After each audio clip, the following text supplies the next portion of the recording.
रसिक, नवरात्री उत्सव म्हणजे स्त्री शक्तीचा जागर। आता स्त्री शक्ती म्हणजे काय तर आपल्या समाजासाठी, आपल्या घरासाठी आणि ह्या सृष्टीसाठी, या सृष्टीवरती संहार करणाऱ्या वाईट शक्तीचा नाश करण्यासाठी तिने घेतलेली रूप म्हणजेच नवरात्री उत्सव। तर या नवरात्री उत्सवामध्ये वसई लाईव्ह न्यूजचे संपादक दिलीप डाबरे सर यांनी अशाच काही कर्तृत्ववान महिलांचा, त्यांच्या कर्तृत्वाचा जागर करण्यासाठी काही मुलाखतींचं आयोजन केलं आहे। आणि या मुलाखतीच्या उपक्रमामध्ये आजच्या 6व्या माळीच्या आपल्या पाहुण्या आहेत पूजा तिवारी मॅडम। पूजा तिवारी, तुझं आमच्या वसई न्यूज चॅनलवर अगदी मनापासून स्वागत आहे। आजची 6वी माळ आणि याचा रंग आहे राखाडी। हा राखाडी रंग दृढ निश्चय आणि धैर्याचं प्रतीक आहे। आपला संवाद सुरू करण्यापूर्वी मला तुला असं विचारावं असं वाटतं की तुझ्याबद्दल आमच्या काही माहिती आमच्या प्रेक्षकांना नक्की देशील? नक्कीच। नमस्कार, माझं नाव पूजा तिवारी। जन्म माझा चेंबूरचा, एक मध्यमवर्गीय कुटुंबातलीच आहे मी पण, आणि तिथेच शिक्षण झालं। मी इलेक्ट्रॉनिक्स इंजिनिअरिंग केलं, इलेक्ट्रॉनिक्स अँड टेलिकम्युनिकेशन्स मध्ये। सुरुवातीच्या काळात मी जॉब पण करत होते, नंतर मग लग्न झाल्यावर कांदिवलीला शिफ्ट झालं। ओके। लॉंग डिस्टन्स मुळे मग थोडं हे केलं, बॅकफूटला आले। मग मुलगा वगैरे झाला आणि नंतर मग परत जॉब करायचा विचार केला होता मी, म्हणजे मला लागला सुद्धा होता, आपल्या वसईलाच मी जॉब केला। पण अशा सिच्युएशन झाल्या, म्हणजे माझे सासूबाईंना माझ्या थोडा आजारी पडल्या त्या, आणि नंतर मग त्यांची सर्जरी, ते बरंच काही पुढे आलं। मग अशा वेळी विचार केला, जर का मी स्वतः बाहेर पैसे कमवण्याच्या ह्याने जाईन आणि घरात मला त्यांच्यासाठी कोणी हाऊस हेल्प ठेवायला लागेल, आणि माझा मुलगा पण 2च वर्षाचा होता, तर त्याच्यासाठी पण बेबी सिटिंग बघा, एवढं सगळं करा, आणि प्रत्यक्षात तिथे हजर नसणार आहे प्रत्येक वेळेला। म्हणून मग मीच म्हटलं की त्याच्यापेक्षा मला पहिलं माझं घरच बघायचं। मग जॉब न करता मी माझ्या घराकडे लक्ष दिलं। मग असं करता करता हे झालं की एक दिवस म्हणजे ते सगळे सेट झाले, मुलगा पण थोडा थोडा मोठा होत गेला। मग असं वाटलं, मग कळलं की माझ्याकडे खूप वेळ उरतोय आता, बरोबर, आणि मला काहीतरी केलं पाहिजे। मग अशा वेळेला मी म्हटलं काय करूया, तर मी टेलरिंग क्लास जॉईन करायचं ठरवलं। अच्छा। इकडे आपल्या अंबाडी रोडलाच किरण's क्रिएटिव्ह क्लासेस आहेत, ओके। तिथे मी टेलरिंग क्लास जॉईन केला। मग टेलरिंग क्लास आमचा तो एक ग्रुपच झाला, आणि कसं सगळ्या हाऊस वाईफ असल्यामुळे मग सगळं मैत्रिणींचा एक छान ग्रुप झाला। आणि अरे आता पुढे काय करायचं, म्हटलं नुसतं टेलरिंग करून तर आपलं भागणार नाही, बरोबर। म्हणून मग पुढे फॅशन डिझायनिंग, त्यांनी त्याच मॅडमने आमचा पुढे फॅशन डिझायनिंग कोर्स केला। फॅशन डिझायनिंग कम्प्लीट झालं, मग म्हटलं आता काय करायचं। मग तेच कपडे वगैरे करून एक्झिबिशन्स लावा किंवा असेच सेल करा हे चालू केलं। मग मी तोच सेम बिझनेस मी माझ्या घरून करायला लागले। फॅशन डिझायनिंगचा हे केलं, घरी ऑर्डर्स घ्यायचे, कपडे शिवायचे। नंतर असं वाटलं की यार अजून काहीतरी केलं पाहिजे, आपल्या शिक्षणाचा पण फायदा सोबत कुठेतरी झाला पाहिजे।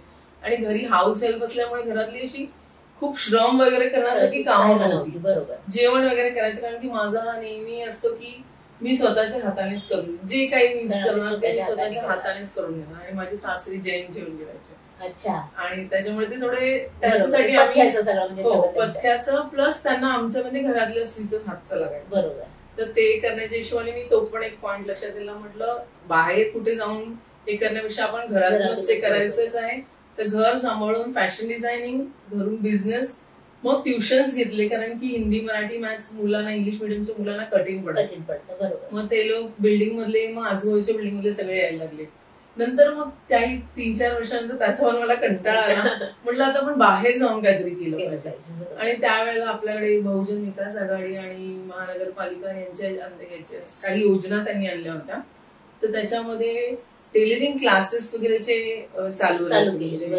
नगरपालिकेच्या मार्फत त्यांनी ते महिलांसाठी कमी पैसे म्हणजे फक्त रजिस्ट्रेशन फीस देऊन त्यांनी टेलरिंग क्लासेस, त्यामध्ये tailoring, bag making, fashion designing, makeup, म्हणजे ते ब्युटिशियन कोर्स, बेसिक कोर्स, असे बेसिक म्हणजे जे ज्याच्यावरती बायका पुढे जाऊन काहीतरी कमवू शकू असे कोर्सेस त्यांनी केले।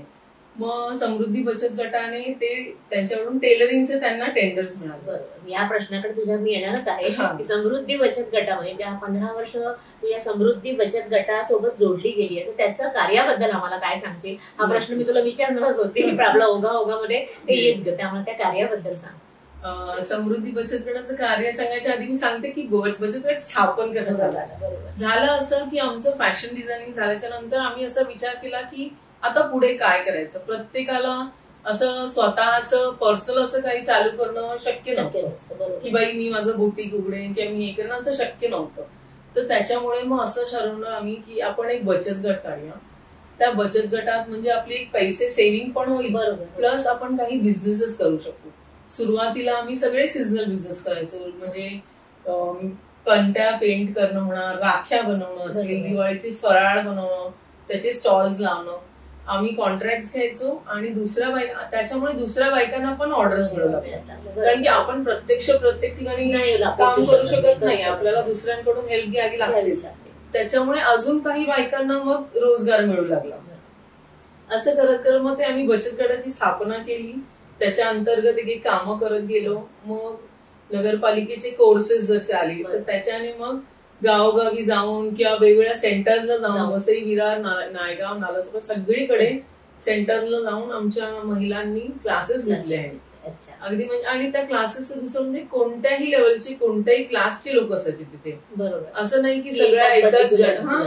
काही स्कूटीने येणाऱ्या बायका होत्या, काही पायी यायच्या, काही टेम्पो ड्रायव्हर, काही कामवाल्या बायका असायच्या. दुपारी ते सकाळी धुणं भांडी करायच्या आणि दुपारी क्लासला यायच्या त्या पण. आणि त्या क्लासमध्ये त्या सगळ्या एकत्र एका लेवलवरती हे करायचं, तसं वातावरण तसं ठेवलं. तर तशा प्रकारची समृद्धी बचत गटाची आमची हे झाली होती स्थापना. मी असं म्हणत की तू इंजिनिअरिंग होऊन घरी राहिलीस, पण तू खेद न बाळगता स्वतःही पुढे गेलीस आणि इतरांनाही सोबत पुढे घेऊन गेलीस. हे खरंच कौतुक करण्यासारखं आहे तुझं. आणि अनेक महिलांना तू प्रशिक्षण देतेस. त्या प्रशिक्षण देण्यामध्ये काही अडचणींना तोंड द्यावं लागलं का तुला? अडचणी म्हणजे असं त्यांना बऱ्याचदा महिलांना भाषेचा प्रॉब्लेम येतो. म्हणजे आता आपण मराठीतून शक्यतो आपण मराठीतून लिहितो, आपण बोर्डवरती लिहिताना वगैरे, तर त्यांना ते तर ते त्यांना त्यांच्या हिंदी किंवा इंग्लिश मध्ये लिहून द्या. बरोबर, हिंदी इंग्लिश मध्ये बोलत राहा सोबत. काही काही ठिकाणी ते अडतात, मग त्यांना लगेच ते हिंदीमध्ये ट्रान्सलेट करून सांगावं. कित्येक जणींना आकडेमोडी येत नव्हती, भागाकार गुणाकार. आणि टेलरिंग म्हटलं की आपल्याला हेच असतं ना, अर्धा खांदा, छातीचा 4था भाग, 6वा भाग, आपण हेच सगळं करतो. तर ते भागाकार वगैरे ते पण आम्ही त्यांना सोप्या पद्धतीने चार्ट्स बनवून द्यायचो. ज्यांच्या डोक्यात यायचं ते शिकायच्या, पण ज्यांना नाही जमायचं त्यांना चार्ट्स बनवून द्यायचो. आणि नंतर मग त्याप्रमाणे असं केलं. मग काही जणींकडे प्रॅक्टिस करायला कपडे नसायचे, मग बाबा चला आपण संस्थेमध्ये काय असेल तर ते द्या त्यांना, किंवा त्यांना आपसात की आपल्याकडे काय असेल तर ते द्या. असं करून हळूहळू ते घेतलं. खूप छान. म्हणजे त्याला नुसते तुम्ही प्रशिक्षणच दिलं नाही, पण त्याच्यासोबत तुम्ही मदतही केली, एक हात पण दिला, मैत्रीचा हात दिला. त्याने ते आपल्या पायावर खरंच सक्षमपणे उभ्या राहू शकले. आता तुमचं प्रशिक्षण घ्यायला तुमच्या केंद्रामध्ये बायका येतात, पण असं कधी होतं का कोण तिथे पोहोचू शकत नाही, मग तुम्हाला त्यांच्यापर्यंत पोहोचावं लागले का? होतं असं खूप वेळ होतं. बऱ्याचशा ठिकाणी काय होतं ना, ज्या बाहेरच्या बायका म्हणजे वसई विरारच्या लांबची जी गावं आहेत, पाडे आहेत, तिकडच्या बायकांना एवढा रिक्षाचा खर्च करून येऊन इथे आपल्या वसईमध्ये सेंटरला येणं परवडत नाही. त्यांचा वेळ जातो, त्यांची लहान मुलं असतात.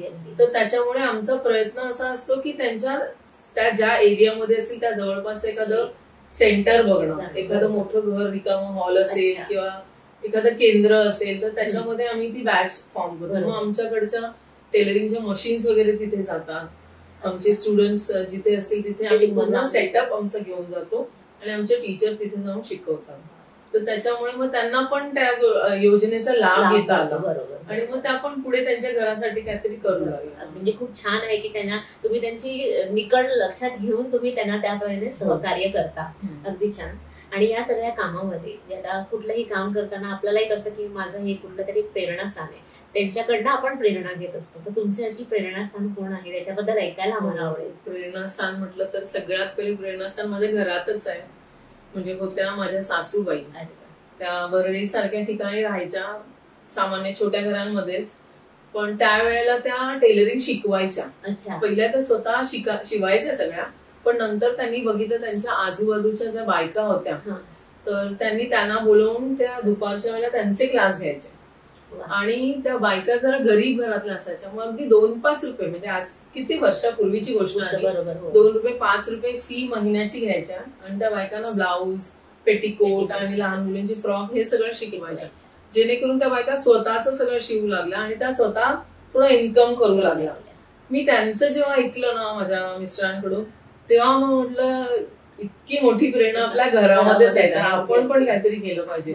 तसंच आपल्या प्रवीणा ठाकूर मॅडम पण आहेत, प्रथम महापौर, त्या पण महिलांसाठी त्यांचे खूप काही काही प्रोजेक्ट असतात. आपल्या भारती देशमुख मॅडम होत्या बाल कल्याण महिला, त्या तर खूप त्यांचा सपोर्ट असायचा. समृद्धी महिला बचत गटाच्या अध्यक्षा किरण बडे आहेत, त्या किरणताई तर त्या नेहमीच सपोर्ट. मी सांगते ना, पूजा तिवारी ही ओळख मला समृद्धी बचत गटामुळेच मिळालेली आहे आणि अल्टिमेटली ती त्यांच्यामुळेच मिळालेली आहे. अच्छा, तुझं श्रेय तू आपल्या प्रेरणास्थानांना देऊ इच्छिते. म्हणजे कोणीतरी आपलं आहे पाठीशी, त्याच्याने आणखीन काम करण्याला उत्साह येतो आपल्याला. महिला सक्षमीकरणाबद्दल तुझं काय मत आहे, तुझं स्वतःच असं मत, की महिला सक्षम कशामुळे झाल्या पाहिजे? सक्षमीकरणाबद्दल म्हटलं तर मला असं म्हणायचं, बघा ज्या गरजू महिला आहेत त्यांना तर पर्याय नसतो. त्यांना वेगवेगळ्या ठिकाणी कामं करून आपल्या घरात पैसे आणायचे असतात. तर त्याचबरोबर मला असं वाटतं ज्यांना घरी खरंच फायनान्शियली एवढी गरज नाहीये, त्यांनी पण तो वेळ वाया न घालवता काही ना काहीतरी शिकून स्वतःच्या पायावर उभं राहायचं. मी तर माझं ऍक्च्युली एक्झाम्पल जे असतात ना, ते लोकांना पटत नाहीत. ऍक्च्युली मला असं वाटतं की तुमच्याकडे आहे ना पैसा, तुम्ही काहीतरी करा आणि ते पैसे तुम्ही डोनेट करा. ही माझी ऍक्च्युली मला असं वाटत असतं. तर त्याच्यामुळे मी माझा हा जोर असतो, हा तुम्हाला नाही गरज ना, तुम्ही कोणाला तरी मदत करा, पण तुमच्या त्या वेळेचा एक सदुपयोग करा. त्याने होतं का आपल्या अंगी असलेल्या कलांना जर का आपण काहीतरी मार्ग दिला, एक तर आपण माइंड फ्रेश राहतं, आपलं मन अगदी शांत आणि मस्त समाधानी आनंदी राहतं. माझा सगळ्यात पहिला म्हणजे स्ट्रेस बस्टर हेच असतो, किंवा राग आला तरी पण चला आपल्या आवडीचं काहीतरी काम घ्या आणि निदान ते सगळं विसरा आणि पुढे जा. गुरु ठाकूर माहितीये तुला, आपले कवी आहेत, त्यांनी नटरंगसाठी गाणी लिहिली. त्यांच्या एक कवितेच्या ओळी मला ह्याच्याबद्दल आठवत्या, की आयुष्य वाहते म्हणून उगा का व्हावे, आयुष्य वाहते म्हणून उगा का व्हावे, ओंजळीत येईल तितके घेऊन पुढे जावे. म्हणजे आपल्या ओंजळीत येईल तेवढंच घेऊन जावं, उगाच भरभरून घेण्यापेक्षा त्या ओंजळीलाही तेवढंच महत्व आहे. म्हणजे तुझं जे कामाचं हे आहे की मला मिळतंय ते मला जेवढं पुरतंय तेवढं मी घेऊन उरलेलं इतरांना देऊन मी पुढे जात आहे. अगदी छान आणि कौतुकास्पद आहे. या सगळ्या प्रवासामध्ये तुझ्या कुटुंबाचा आणि समाजाचा तुला कसा पाठिंबा होता? कुटुंबाचा तर मला फुल सपोर्ट. म्हणजे मी सांगते ना की भले माझे सासू सासरे थोडे वृद्ध वयाचेच होते, ते पण तरीही ते मला इतके प्रोत्साहन द्यायचे. आणि त्यात टेलरिंग हा माझ्या सासूबाईंचा आवडीचा विषय होता. त्या खूप उत्सुक असायचा की मी आज नवीन काय शिकून आलेली आहे. त्यामुळे मी आले क्लासवरून की ते पहिला आज क्या शिका तुम्ही, तर त्या मला ते सगळं विचारायच्या, त्या बघायच्या मी काय केलंय. मग त्यांना जर सांगितलं की बाबा मला असं असं जायचंय, मला इतका वेळ लागणार, हा तू जा, आम्ही बघू, आम्ही ह्याला पण मुलाला पण बघू, ते सांभाळायचे. मिस्टरांचा मला फुल सपोर्ट. त्यांनी कधीच कोणी म्हणजे कोणत्याही बाबतीत कधी मला कशासाठी अडवलेलं नाही. स्वतःला सांभाळायचं आणि मग जायचं आणि घर बघायचं. घर म्हणजे घरातल्या कामांसाठी कधी नसतं, मुलगा आणि आई वडील आणि माझ्यासाठी सुद्धा. हे 4 जण आहेत ना, सासू सासरे, मिस्टर आणि माझा मुलगा, ते सगळ्यात पहिलं. कारण की माझे असे विचार आहेत की तुमचं जेव्हा घर तुम्ही व्यवस्थित बघता तरच तुम्ही बाहेरचं पण व्यवस्थित बघू शकता. तुमच्या घरात तुम्ही अर्धवट काही ठेवलं, घरातले समाधानी नसतील, तुम्ही बाहेर जाऊन काही फायदा होणार नाही, तुम्हाला ते समाधान नाही मिळणार आहे बाहेर. तर त्याच्यामुळे आणि समाजात म्हणाल, समाजाचा पाठिंबा तर आपल्याकडे माझ्या आजूबाजूला अशी माणसं मला मिळालेली आहेत ना सपोर्टिव्ह, त्याच्यामुळे पुढे पुढे जात राहिलोय आम्ही प्रत्येक ह्याच्यामध्ये. हेतू शुद्ध असेल ना तर आपोआपच म्हणतात पूर्ण निसर्ग आपल्या पाठीशी असतो. तशीच माणसं तुला जोडत गेली आणि ती पुढे जात गेली आणि हा तुझा प्रवास अजून आणखी छान सुखकर आणि यशस्वी हो अशा आमच्याकडनं खूप शुभेच्छा आहेतच तुला. आज नवरात्री आहे आणि नवरात्री निमित्त आपल्या महिला प्रेक्षकांना तू काय संदेश देशील? नवरात्री निमित्त मी असं म्हणेन, जसं आता नवदुर्गेची आपण वेगवेगळी रूप बघतो, एक स्त्री आहे ती कोणत्या ना कोणत्या क्षणी त्यातलं एखादं रूप म्हणजे ते प्रकट होत असतं तिच्यातलं. तर जसं आता माता आहे, एक आई म्हणून आपण किती झटतो, किंवा एक समाजातली एक स्त्री म्हणून आपण किती वाईट प्रवृत्तींना आपण फेस करत असतो, किंवा काय असं प्रत्येक वेळेला कित्येक ठिकाणी आपल्याला दुर्गाचं रूप सुद्धा घ्यावं लागतं. कुटुंबासाठी ढाल होतो कुटुंबासाठी आपल्या. तर मला असं म्हणायचं की तुम्ही योग्य त्या वेळी तुमची ती रूप दाखवा लोकांना. तुमच्या आतमध्ये काय, तुमचे विचार काय आहेत ते लोकांसमोर येऊ द्या. आणि दुसरी गोष्ट म्हणजे तुमच्यामध्ये ज्या कला आहेत ना त्या बाहेर येऊ द्या. जसे 9 दिवसाचे आपण 9 रंग हे करतोय, 9 रंगांची उधळण बघतोय हल्ली, तसे आपल्या आयुष्यात आणि पर्यायाने आपल्या समाजात सुद्धा ते आले पाहिजेत कलर, असं मला वाटतं. आणि हे जसं आनंदी आनंद सगळीकडे उत्सवाच्या दरम्यान असतो, तो मला वाटतं रोजच असायला पाहिजे. एकमेकांच्या सहभागी. स्त्री आनंदी असेल तर घर आनंदी, घर आनंदी असेल तर समाज आनंदी. अगदी तसं आहे. आणि समर्पक उत्तर दिलंस. तुझ्या वेळात वेळ काढून तू आम्हाला जिथे वेळ दिलास, आमच्याकडे आलीस, व्यक्त झालीस, आम्हाला खूप छान छान माहिती सांगितलीस, त्याबद्दल वसई लाईव्ह न्यूज तर्फे मी तुझे अगदी मनापासून आभार मानते आणि तुझ्या पुढच्या सगळ्या वाटचालीसाठी अगदी मनापासून शुभेच्छा. Thank you so much.